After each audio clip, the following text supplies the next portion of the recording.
Good morning, friends. This is Dr. Abhishek Acharya, MD Ayurveda Kriya Sharir.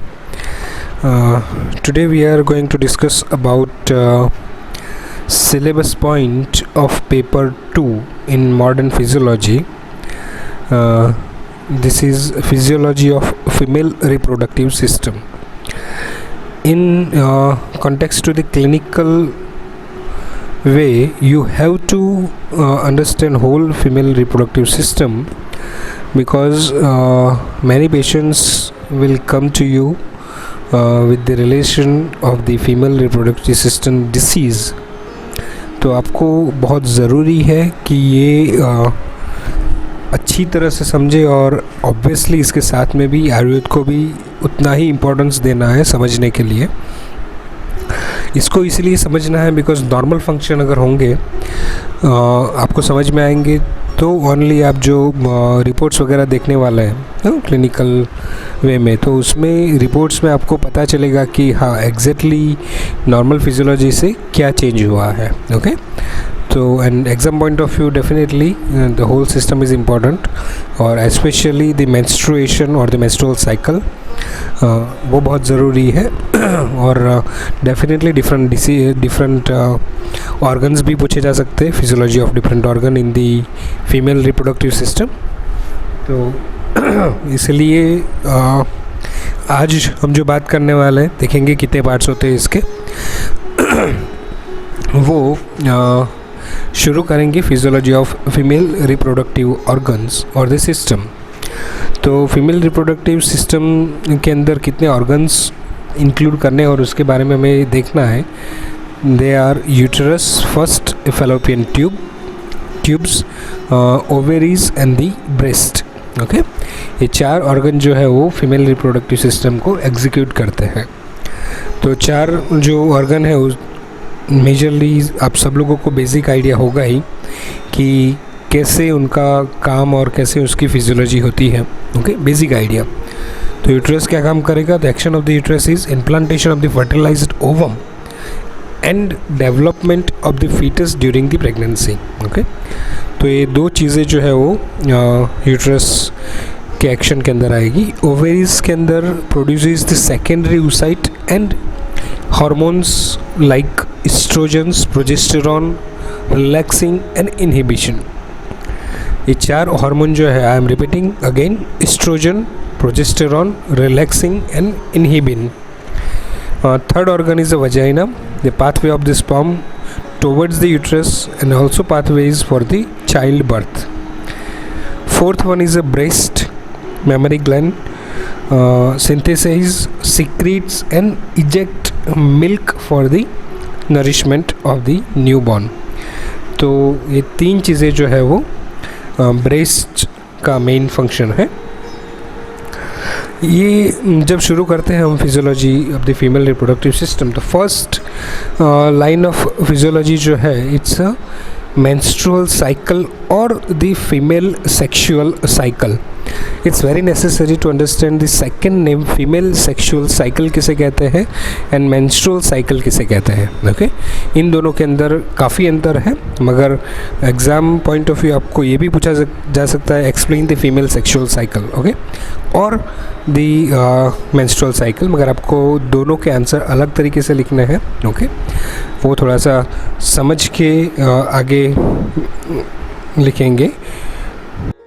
तो definition of female sexual cycle, the monthly rhythmic changes in the rate of secretions of female hormones.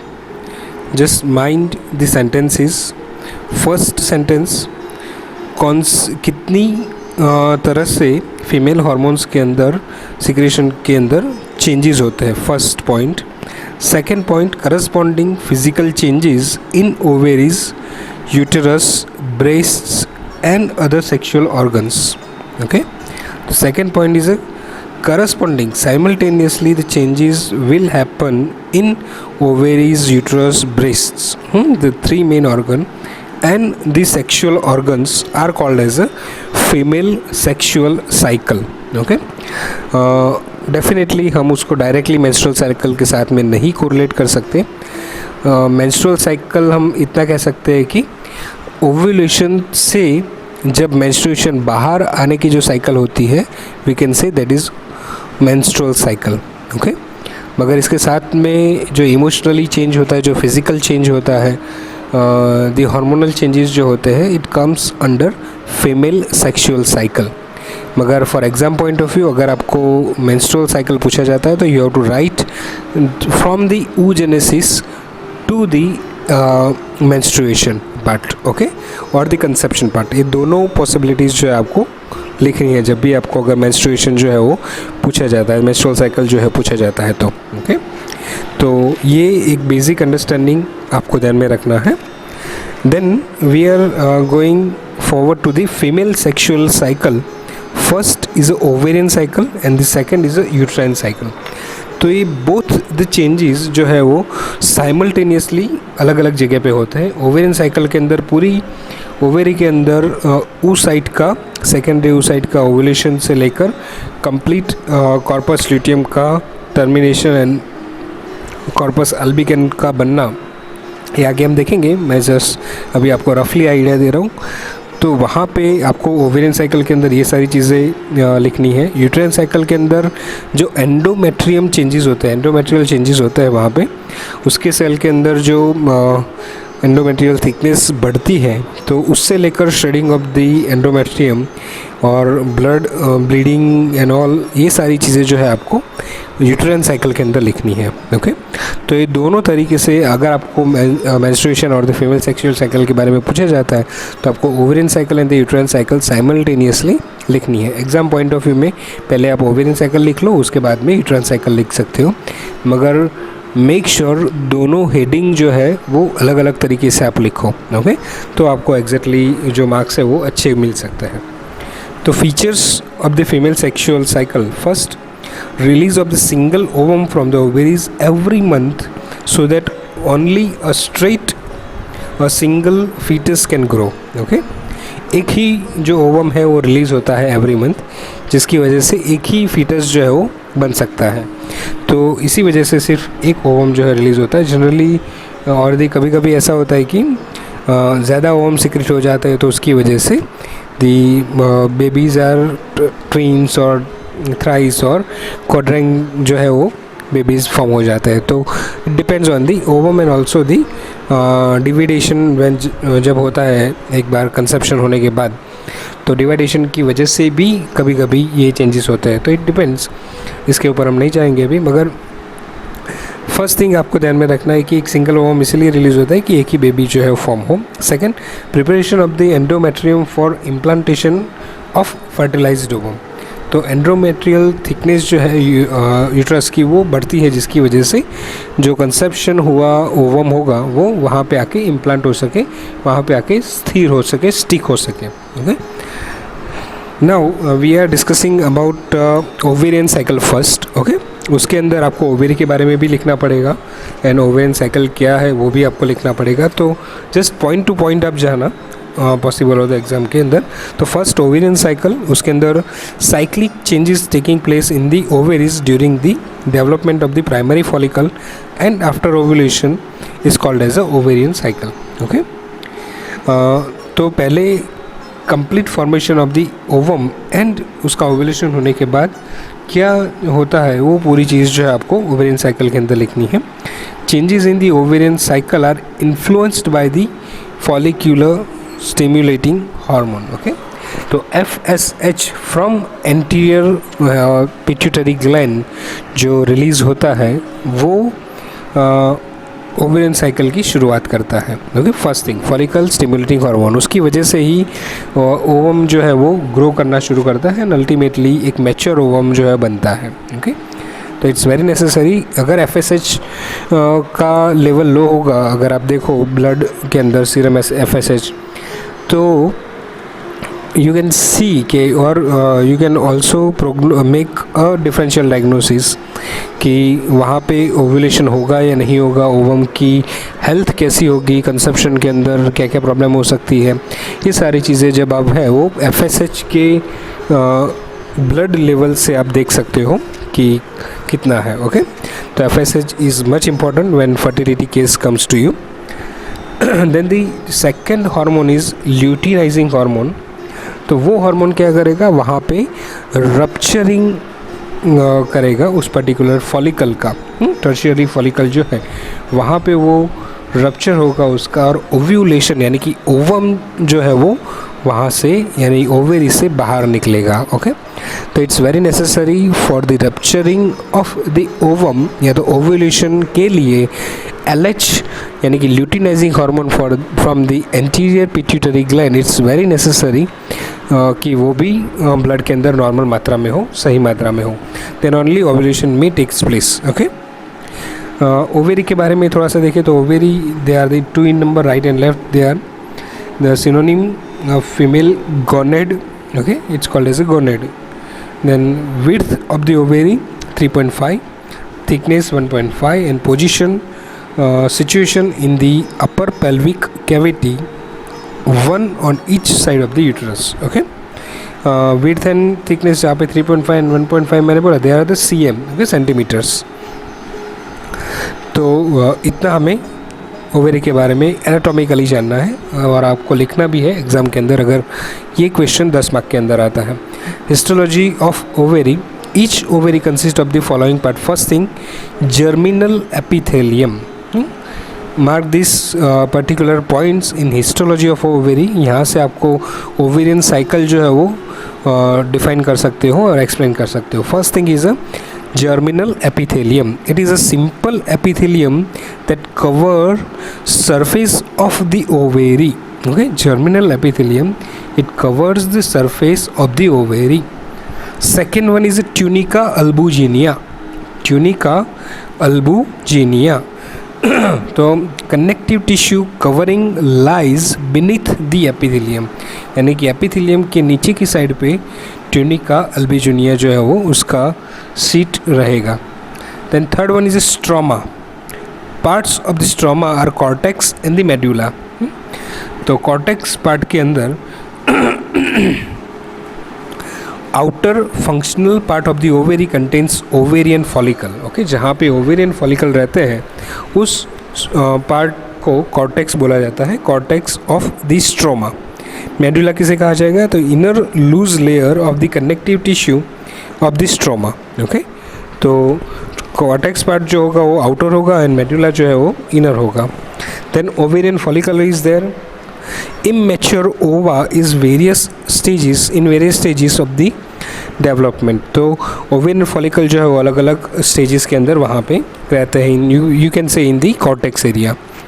Then Graafian follicle, large follicle filled with fluid contains immature ovum. Okay, Graafian follicle जो कहते हैं वहाँ पे immature ovum के साथ में fluid के साथ में वो कंटेंट रखता है। The follicle secretes the hormone estrogen. यहाँ पे देखना है हमें ओवेरी के अंदर ग्राफियन फॉलिकल जो है वो एस्ट्रोजन रिलीज़ करता है। तो ध्यान में रखें कि एस्ट्रोजन अगर कैसे रिलीज होता है तो you have to know about the Graafian follicle जो एस्ट्रोजन रिलीज करता है, also it contains the immature ovum with the fluid. Last one is a corpus luteum. Okay, तो फॉर्म्ड आफ्टर ओव्यूलेशन। ओव्यूलेशन होने के बाद जो फॉलिकल रहता है, ओके, उस फॉलिकल को कहा जाता है कॉर्पस ल्यूटियम, यानी कि डेड फॉलिकल। अब वहाँ पे कोई भी एक्टिविटी नहीं हो रही, मगर फिर भी एक्टिविटी न होते हुए भी it secretes the progesterone. Estrogen कौन कर रहा था secretion, that is the Graafian follicle, and the progesterone जो है वो कॉर्पस ल्यूटियम के थ्रू सिक्रीट होता है। तो इतनी चीज़ें जो है वो ओवेरी के अंदर आती है histologically. First I am repeating, germinal epithelium जो आउटर पार्ट है, कवरिंग है, ट्यूनिका अल्बुजिनिया जो उसके नीचे है, stroma it's like parts of the cortex and the medulla, जहाँ पे दो चीज़ें हैं, कॉर्टेक्स पार्ट है वो आउटर पार्ट है जहाँ पे ओवेरियन फॉलिकल रहते हैं, मेडुला जो कनेक्टिव टिश्यू से बना हुआ है। ओवेरियन फॉलिकल वहाँ पे इमेच्योर ओवा है, ग्राफियन फॉलिकल वहाँ पे भी इमेच्योर ओवा है, मगर it secretes the progesterone. Then corpus luteum formed after the ovulation due to the rupture of the Graafian follicle, okay, secretes the progesterone. तो इतने स्ट्रक्चर्स जो है वो ओवेरी के अंदर आते हैं। फंक्शन ऑफ द ओवेरीज क्या होगा? The production of secondary oocyte, ovulation and ovaries secretes the female hormone that is estrogen, progesterone, relaxing and the inhibin. Okay, three action is there for the ovary. First is a production of secondary oocyte, second ovulation, and the third ovaries secretes the certain hormone that is called as estrogen, progesterone, secretin relaxing and the inhibin. ये चार hormone जो है वो ovaries के अंदर से निकलते हैं. तो इतना हमें बेसिक कंसेप्ट जो है वो क्लियर रखना है कि कौन कौन सी ओवेरी के स्ट्रक्चर जो है वो यहाँ पे हमें एक्सप्लेन किए हैं और कैसे होता है. ओके, द ओवेरियन सरफेस, और यहाँ पे इट्स वेरी नेसेसरी कि to draw the diagram. Okay, diagram के अंदर जस्ट मैं नाम बोल रहा हूँ, वो कौन कौन से नाम आपको डायग्राम के अंदर ऑलवेज लिखने हैं. First one is ovarian surface epithelium. Okay, यानी कि जर्मिनल एपिथेलियम. देन ट्यूनिका अल्बुजिनिया, उसके नीचे जो है. देन प्रीमॉर्डियल फॉलिकल्स होते हैं, सबसे पहले जो छोटे फॉलिकल होते हैं ना, वो ग्रो एफएसएच के अंडर कंट्रोल में वो ग्रो करना शुरू करते हैं. It called as a primary follicle. Then it goes to the secondary follicle, then tertiary follicle और the Graafian follicle, एंड उसके बाद में वो रप्चर होगा. तो एक आपको सिंक्रोनाइज वहाँ पे लिखना है, primordial, primary, secondary and the tertiary and the ovulation. ये चार स्टेजेस जो है वो आपको वहाँ पे ड्रॉ करने हैं. Then corpus, active corpus luteum जहाँ से प्रोजेस्टेरोन रिलीज होगा. रिग्रेसिंग कॉर्पस ल्यूटियम, वहाँ पे प्रोजेस्टेरोन बंद हो जाएगा. एंड कॉर्पस अल्बिकांस यानी कि completely dead and ready to dissolve जो है वो वहाँ पे रहेगा. ओके, और कॉर्टेक्स एंड मेडुला पार्ट आपको ड्रॉ करके दिखाना है. तो इतने पार्ट्स जो है आपको देखने हैं in particularly ovaries. Okay, basic इतना हमें समझना है. अगर आप अच्छी तरह से डायग्राम निकाल के इतना आप अगर एक्सप्लेन करोगे तो डेफिनेटली आपके मार्क्स जो है वो गेन हो सकते हैं. और इसमें आपको इतना भी ध्यान रखना है कि कौन से हार्मोन्स कहाँ पे एक्शन कर रहे हैं. ओके, तो FSH and LH we already talked कि कहाँ पे और कैसे एक्शन होंगे. प्रोजेस्टेरोन और एस्ट्रोजन का आगे जाके हम बात करेंगे कि कैसे उसकी एक्शन होती है. तो आई होप कि आपको बेसिक आइडिया जो है फीमेल रिप्रोडक्टिव सिस्टम का स्टार्टिंग वो आ गया होगा. Okay, now in ovarian cycle we are going to discuss about development of the ovum. Okay, first is a gamete. just आपको याद रखना है gamete यानी कि cell required development of the ovum. Already जैसे मैंने बोला है gamete, तो gamete ऐसे सेल को कहते हैं, cell required for the reproduction is called as gamete. यानी कि जहाँ से वो जेनेसिस शुरू होगा, यानी कि यहाँ पे अगर हम प्राइमरी oocyte देखें तो उसको हम गैमेट बोल सकते हैं. ओके, तो there is a word, a scientific word called as a gamete. Okay, तो ये आप लिख सकते हो. सेकेंड सेल और दी आगे अगर हम उसे देखें तो प्राइमरी oocyte को क्या कहेंगे? तो primary oocyte are formed in the ovary during early fetal life. तो यहाँ पे हमें समझना बहुत ज़रूरी है कि प्री-फिक्स्ड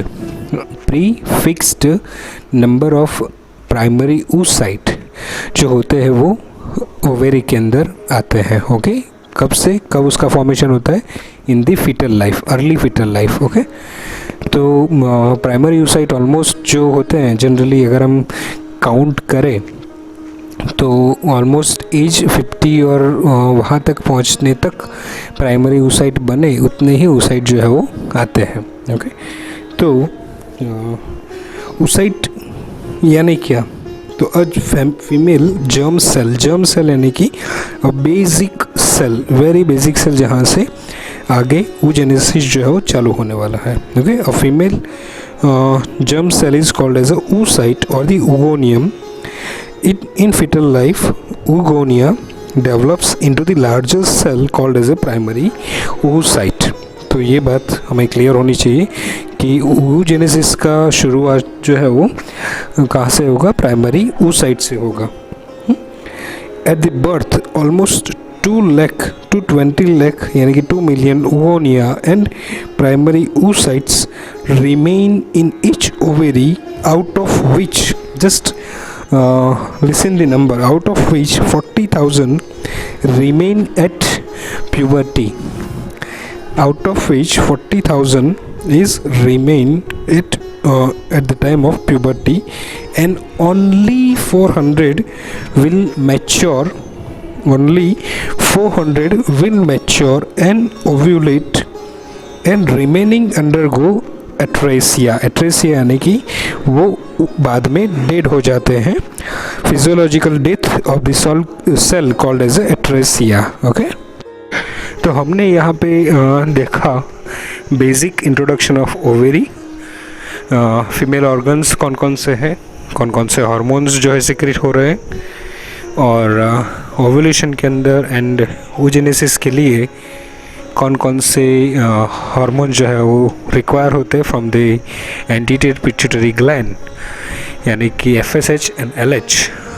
तो इतना बेसिक हमें देखना है. आगे नेक्स्ट लेक्चर के अंदर हम देखेंगे कि oogenesis and the ovarian cycle and the uterine cycle कैसे होती है. तो this is for today. Thank you so much my dear students for the calmly listening, and have a nice day. Take care, have a good day, best of luck dear, and please share this lecture to your colleagues and subscribe my channel, that is Vedic Ayur Productions. Have a nice day.